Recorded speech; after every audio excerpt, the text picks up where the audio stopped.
3 আগষ্টৰ পৰা আমি অৰুণোদয় আঁচনি পুনৰ আৰম্ভ কৰিম। সিদিনাখন প্ৰতিখন পঞ্চায়ততে আমি সৰুকৈ এখন সভা অনুষ্ঠিত কৰিম আৰু অৰুণোদয় আঁচনিৰ প্ৰথমটো কিস্তি নতুন চৰকাৰৰ আমি প্ৰদান কৰিম। ঠিক তেনেকৈ 6 আৰু 7 আগষ্ট তাৰিখে ইতিমধ্যে আমাৰ কলেজসমূহত নামভৰ্তিৰ প্ৰক্ৰিয়া সম্পূৰ্ণ হৈছে। আমি কলেজসমূহত 6 আৰু 7 তাৰিখে নিযুত মইনা আৰু নিযুত বাবু আঁচনিৰ প্ৰপত্ৰ বিতৰণ কৰিম।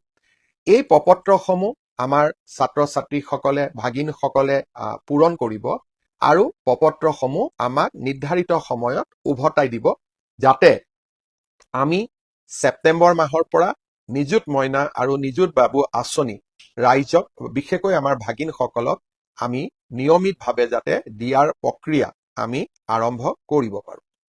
ইয়াৰ লগতে আগষ্ট মাহৰ পৰাই আমি কম মূল্যত যি চাউলৰ লগত চেনি বা দালি যোগান ধৰিছিলোঁ, সেই যোগানৰ প্ৰক্ৰিয়াও আমি আগষ্ট মাহত আৰম্ভ কৰিম। ঠিক তেনেকৈ স্নাতক ডিগ্ৰী পাছ কৰাৰ পিছত এবছৰৰ বাবে আমি যি জীৱন প্ৰেৰণা আঁচনি দিয়াৰ আমি প্ৰস্তাৱ কৰিছিলোঁ, দুমাহমান ছাত্ৰ ছাত্ৰীসকলে পাইছিলে, বাজেট নোহোৱাৰ কাৰণে বন্ধ হৈ আছিল। এই জীৱন প্ৰেৰণাও আমি পুনৰ ছেপ্টেম্বৰ মাহৰ পৰা দিয়া আৰম্ভ কৰিম। প্ৰায় 10 লাখতকৈও অধিক পৰিয়াল মিছন বসুন্ধৰাৰ পৰা উপকৃত হৈছিলে। কিন্তু ইমানবিলাক পৰিয়াল উপকৃত হোৱাৰ পিছতো ভূমিৰ সমস্যা এতিয়াও শেষ হৈ যোৱা নাই। কাৰণ ভূমিৰ শ্ৰেণী, কোনোবাটো দেৱোত্তৰ মাটি, কোনোবাটো ভিজিয়াৰ মাটি, কোনোবাটো ফৰেষ্ট মাটি, কোনোবাটো আন ধৰণৰ শ্ৰেণী জলাতক মাটি, যিবিলাকত প্ৰচলিত আইনৰ আধাৰত ভূমিৰ আবলটন দিয়াটো অত্যন্ত কষ্ট আছিলে। এতিয়া আমি 25 ডিচেম্বৰৰ পৰা বসুন্ধৰা 4 আৰম্ভ কৰিম। এইকেইটা দিনত আমাৰ যিসকলে বিভিন্ন ধৰণৰ ভূমিৰ সমস্যা ভোগ কৰি আছে, যাৰ কাৰণে বাৰে বাৰে তেওঁলোকে চেষ্টা কৰাৰ পিছতো বসুন্ধৰাৰ পৰা উপকৃত হ'ব পৰা নাই বিভিন্ন কাৰণত, মই আপোনালোকক অনুৰোধ কৰিম এই সমস্যাসমূহ আপোনালোকে যেন চৰকাৰক অৱগত কৰে। আমি চৰকাৰে এটা বসুন্ধৰাৰ সম্পৰ্কত পৰামৰ্শ ল'বলৈ এটা পৰ্টেলৰ সৃষ্টি কৰিম। সেই পৰ্টেলত আপোনালোকে মাটিৰ ক্ষেত্ৰত ভোগ কৰি থকা বিভিন্ন সমস্যাৰ কথা উল্লেখ কৰিব পাৰিব আৰু এইবাৰ আমি সমস্যাসমূহ সমাধানৰ উত্তৰ দি মিছন বসুন্ধৰা 4 আমি সজাই তুলিব খুজিছোঁ। মই এটা সৰু উদাহৰণ দিছোঁ। তিনিচুকীয়া জিলাত মৰাণ লোকসকলে বহু দিনৰ পৰা ফৰেষ্টত বাস কৰি আছে। কিন্তু তেওঁলোকে যেতিয়া ফৰেষ্ট বা বনভূমিৰ অধিকাৰ বিচাৰে, তেতিয়া আমি কওঁ যে জনজাতীয় লোকসকলেহে ফৰেষ্ট ৰাইটছত অধিকাৰ পাব পাৰে, গতিকে আপোনালোকে এই ভূমিৰ অধিকাৰ নাপাব।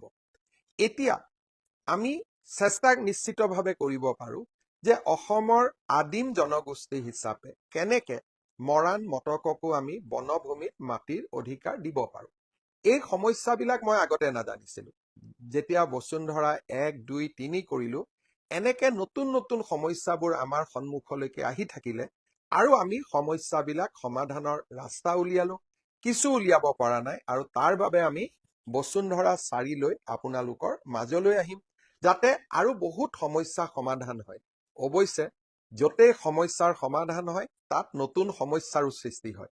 তাৰ মাজতেই আমি আমাৰ দায়িত্ব পালন কৰি গৈ থাকিব লাগিব। শ্ৰদ্ধাৰ ৰাইজ, আপোনালোকে এনেকৈ আমি আপোনালোকক ক'ব পাৰোঁ যে এনেকৈ আমি জনসাধাৰণৰ বাবে প্ৰয়োজনীয় কামবিলাক কৰি কৰি গৈ থাকিম, আৰু কৰি কৰি গৈ থাকোঁতে আমাৰ ভুল ত্ৰুটিবিলাক আপোনালোকে মনত পেলাই দিব, আৰু আমি একেলগে অসমৰ কল্যাণৰ বাবে আমি কাম কৰি কৰি গৈ থাকিম। শ্ৰদ্ধাৰ ৰাইজ, এইকেইটা দিন মাজে মাজে মোক কিছুমান হোৱাটছআপ আহি আছে। মই হোৱাটছআপবিলাক চাওঁ। হোৱাটছআপত মোক বহুতে সুধি আছে যে ককা দেউতা নাতি আৰু হাতীত আপুনি যে হাতীৰ ওপৰত গান গাইছিলে, তেতিয়া আপোনাৰ কিমান বয়স হৈছিলে? হাতীটোত উঠা মানুহজন সঁচাই আপুনিয়ে আছিলেনে? মই যেতিয়া মোক প্ৰশ্নৰ উত্তৰ দিয়ে, তেতিয়া মই হোৱাটছআপত 2-এজনক উত্তৰ দিওঁ, আৰু কেতিয়াবা শৈশৱলৈকে ঘূৰি মনটো ভালো লাগে। যেতিয়া মই 9 বছৰ আছিলোঁ, তেতিয়া মই ককাদেউতা নাতি আৰু হাতী কৰিছিলোঁ আৰু হাতীৰ ওপৰত উঠি 1 2 3 4 গানটো মই গাইছিলোঁ। এতিয়া যেতিয়া কেতিয়াবা ইউটিউবত মই মোক নিজেই চাওঁ তেতিয়া মই নিজেও ধৰিবই নোৱাৰো যে সেইজনে মই আছিলোঁ। এই চিনেমাখনৰ লগত মোৰ বহুত শৈশৱৰ স্মৃতি জড়িত হৈ আছে। কেতিয়াবা আপোনালোকক সময় পালে নিশ্চিতভাৱে কম। খালি এটা কথা মই ক'ব পাৰোঁ যে মই যেতিয়া এই চিনেমাখন কৰিছিলোঁ, ককাদেউতা নাতি হাতী 2ৰ কথা কোৱা নাই, ককাদেউতা নাতি হাতী 1ৰ কথা কৈছোঁ। মই যেতিয়া এই চিনেমাখন কৰিছিলোঁ, চিনেমাখন শ্বুটিং হৈছিলে কামপুৰত। আৰু কামপুৰৰ যিখন দলঙৰ ওপৰত আমি ককাদেউতা নাতি হাতীৰ শ্বুটিং কৰিছিলোঁ, মুখ্যমন্ত্ৰী হোৱাৰ পিছত সেই দলংখনৰ সমান্তৰালভাৱে আমি আৰু এখন দলং নিৰ্মাণ কৰিছিলোঁ, কামপুৰৰ ৰাইজক উপহাৰ দিছিলোঁ। আৰু দলংখন উদ্বোধন কৰাৰ সময়ত কামপুৰৰ ৰাইজে মোক হাতীত আকৌ এবাৰ উঠাইছিলে। আমাৰ বৰহমপুৰৰ বিধায়ক জিতু গোস্বামীয়ে মোক কৈছিলে যে দাদা কামপুৰত দলং উদ্বোধন কৰিব, কিন্তু আপুনি হাতীত উঠিব লাগিব। যি নহওক, আজি আকৌ এবাৰ ককাদেউতা নাতি হাতী 2ত মোক আকৌ এবাৰ দেখি কিছুমানে হোৱাটছআপত মোক প্ৰশ্ন সুধি আছে। মই এটাই ক'ম যে যেতিয়া মই কেতিয়াবালৈকে যদি মই মোৰ বিষয়ে এখন আত্মজীৱনী লিখাৰ সুযোগ পাওঁ, তেতিয়া নিশ্চিতভাৱে ককাদেউতা নাতি হাতীৰ কথাও মই আপোনালোকক ক'ম।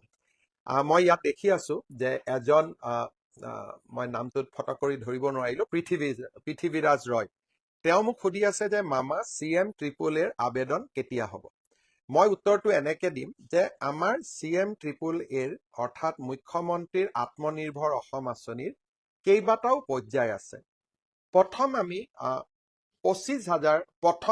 25,000 যুৱকক 1 লাখকৈ টকা দিছিলোঁ। তাৰ ভিতৰত 12,500 যুৱকে পৰৱৰ্তী 1 লাখ টকা পোৱাৰ বাবে উপযুক্ত হ'ল। কিন্তু 13,000 যুৱকে 1 লাখ টকা পোৱা নাছিল, কাৰণ তেওঁলোকে বিমল বৰা উদ্যোগ মন্ত্ৰী, তেওঁ মোৰ ফেচবুক লাইভ চাই আছে, গতিকে এই কামখিনি তেওঁ কৰিব, তেওঁ শুনি থাকিব যে যেতিয়া আমি CM-AAA 12,500ক 2 লাখ দিলোঁ, আন 13,000 এতিয়াও 1 লাখ টকা পাবৰ অপেক্ষা কৰি আছে, কাৰণ তেওঁলোক প্ৰথমবাৰ কোৱালিফাই কৰা নাছিল। এতিয়া আমাৰ প্ৰথম কাম হ'ব অহা কেইটামান দিনৰ ভিতৰত এই 13,500ক আকৌ এবাৰ পুনৰীক্ষণ কৰা আৰু তেওঁলোকৰ যোনে 1 লাখ টকা পাবৰ বাবে যোগ্য, তেওঁলোকক আমি আৰু 1 লাখ টকা দি 2 লাখ টকা সম্পূৰ্ণ কৰিব বিচাৰিম। নেক্সট, ইলেকশ্যনৰ আগতে আমি 75,000 যুৱক যুৱতীক 75,000 টকাকৈ দিলোঁ। এতিয়া তেওঁলোকে এটা 3 দিনৰ ট্ৰেইনিং কৰি আছে। এই 3 দিনৰ ট্ৰেইনিং যেতিয়া সকলোৰে শেষ হৈ যাব, মই ধৰি লৈছোঁ 1.5 মাহ লাগিব, যদি মোৰ ভুল হয় বিমল বৰাই কাৰেকশ্যন কৰি দিব। যেতিয়াই তেওঁলোকৰ 3 দিনৰ ট্ৰেইনিং শেষ হৈ যাব, আমি ফেজ কৰি আছো, কাৰণ 75,000ৰ ট্ৰেইনিং একেলগে কৰা সম্ভৱ নহয়। এইখিনি হৈ যোৱাৰ পিছতে আমি তেওঁলোকক 25,000 টকাটো তেওঁলোকৰ বেংকৰ একাউণ্টত দিম। গায়ত্ৰী হাজৰিকাই কৈছে মামা মোক জীৱন প্ৰেৰণাৰ আঁচনি লাগে। মই ভাবো মই টকা লাগে, মই জীৱন প্ৰেৰণাৰ বিষয়ে ইতিমধ্যে ক'লো যে ছেপ্টেম্বৰ মাহত পাব। চ' 13,500ক আমি 1 লাখ দিম আৰু 75,000 যুৱকক আমি 25,000 টকাকৈ দিম। তাৰ পিছত নতুন বাজেটত ঘোষণা কৰাৰ অনুসৰি আৰু 50,000 যুৱকক আমি CM-AAAৰ বাবে চিলেকশ্যনৰ প্ৰক্ৰিয়া আৰম্ভ কৰিম।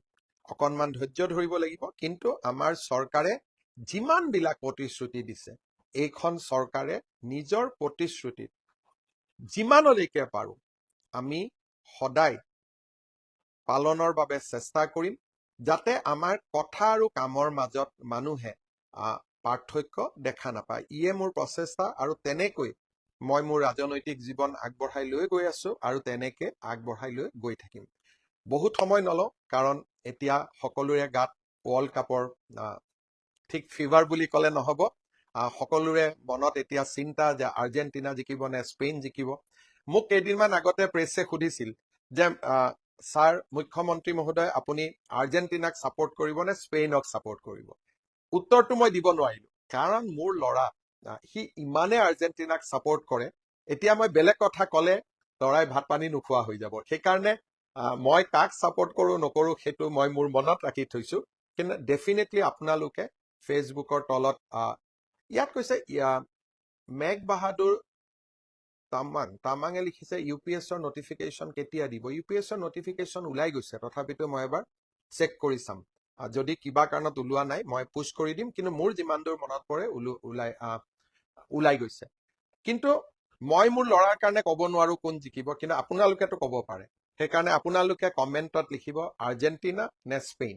আৰু অহাবাৰ যাৰ কমেণ্টছ বিলাক মিলে, আৰ্জেণ্টিনা জিকিলে 10জন আৰ্জেণ্টিনাৰ যোনে আৰ্জেণ্টিনা জিকিব বুলি কৈছিল, আৰ্জেণ্টিনাৰ ছাপৰ্টাৰৰ নাম মই ফেচবুকত ল'ম। আৰু স্পেইন জিকিব বুলি যি 10জনে কৈছিলে, তেওঁলোক 10জনৰ নাম ক'ম। কিন্তু বহুতে কৈ দিলে আকৌ লটাৰী কৰিব লাগিব, সকলোৰে নামটো লৈ থাকিব নোৱাৰিম। গতিকে যি নহওক, আপোনালোক সকলোৱে ক'ব লটাৰী কৰিলেও নিজৰ নামটো লটাৰীত উঠে নে নাই সেইটোওতো চাব লাগে।